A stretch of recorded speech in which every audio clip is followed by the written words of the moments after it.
بسم اللہ الرحمن الرحیم۔ حضرت ابو ہریرہ فرماتے ہیں کہ ایک نصاری بہت ہی ضرورت مند اور غریب تھا۔ اس کے گھر والوں کے پاس کچھ نہیں تھا۔ وہ غار کے باہر چلا گیا تو اس کی بیوی نے اپنے دل میں کہا کہ اگر میں چکی چلاؤں اور تندور میں کھجور کی ٹہنیاں ڈال کر آگ جلاؤں تو میرے پڑوسی چکی کی آواز سنیں گے اور دھواں دیکھیں گے تو اس سے وہ سمجھ گئے کہ ہمارے ہاں پاس کھانے کو بہت کچھ ہے اور ہمارے ہاں فکر و فاقہ نہیں ہے۔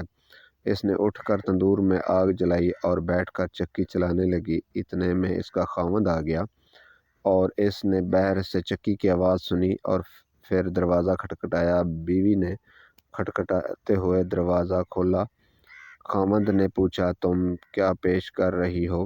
بیوی نے سارا کارگزاری سنائی۔ وہ دونوں اندر گئے اور تو دیکھا کہ چکی خود بخود چل رہی ہے اور اس کے اندر سے آٹا نکل رہا ہے۔ بیوی نے برتنوں میں آٹا بھرنے لگی تو گھر کے تمام برتن آٹے سے بھر گئے۔ پھر اس نے باہر جا کر تندور دیکھا تو وہ روٹیوں سے بھرا ہوا تھا۔ خاوند نے جا کر رسول اللہ صلی اللہ علیہ وسلم کو سارا واقعہ سنایا۔ حضور پاک صلی اللہ علیہ وسلم نے پوچھا، پھر چکی کا کیا ہوا؟ خاوند نے کہا، میں نے اسے اٹھا کر جھاڑ دیا تھا۔ حضور صلی اللہ علیہ وسلم نے فرمایا، اگر تم چکی کو اسی حال پر رہنے دیتے تو وہ میری زندگی تک یوں ہی چلتی رہتی، یا فرمایا تمہاری زندگی تک یوں ہی چلتی رہتی۔ دوستو، اگر آپ کو یہ ویڈیو اچھی لگی تو میرے چینل کو سبسکرائب کر دیں، لائک کر دیں اور شیئر کر دیں۔